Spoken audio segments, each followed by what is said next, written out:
des projets qui vont vraiment construire le pays. Parce que le pays n'est pas seulement à ceux qui sont sur place, mais ça appartient à tous les Comoriens, qu'ils soient aux Comores ou à l'étranger. C'est Zakia Saïd Salim, chef d'antenne Ngazidja, Agence nationale pour la promotion des investissements. Je suis l'invitée du Mediapack pour la promotion des investissements aux Comores. Afin d'atteindre un nouveau palier de croissance, l'Union des Comores a engagé d'importantes réformes en vue d'améliorer son environnement des affaires. Pourquoi est-il important d'investir en Comores aujourd'hui? C'est parce que les Comores font partie des pays en voie de développement. Le pays est vierge dans tous les secteurs.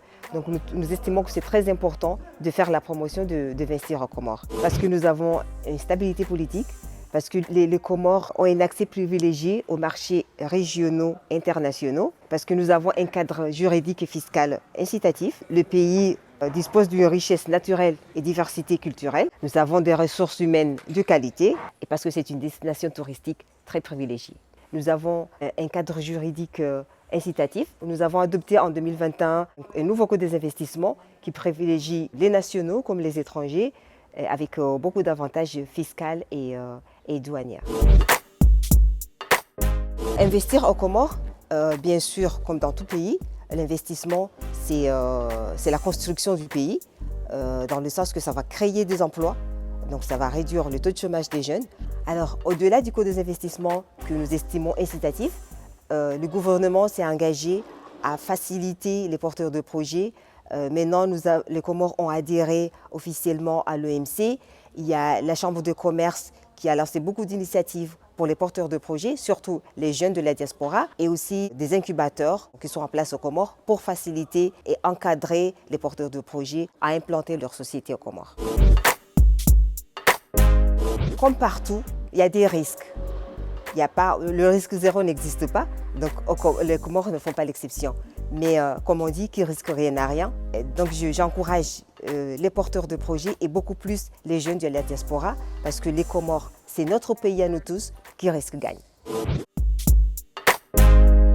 L'Agence nationale pour la promotion des investissements est là pour accompagner les porteurs de projets parce qu'elle abrite le guichet unique. C'est l'AMPI qui fait toutes les formalités jusqu'au registre de commerce pour faciliter les porteurs de projets dans la création d'entreprises. Tout porteur de projet doit passer forcément à l'AMPI pour commencer les démarches à enregistrer son entreprise. Donc on fournit juste le nom de l'entreprise, le nom du porteur de projet, les formulaires qu'il faut, on remplit le formulaire. On a toutes les informations qu'il faut à l'AMPI pour commencer ces démarches à la création d'entreprise.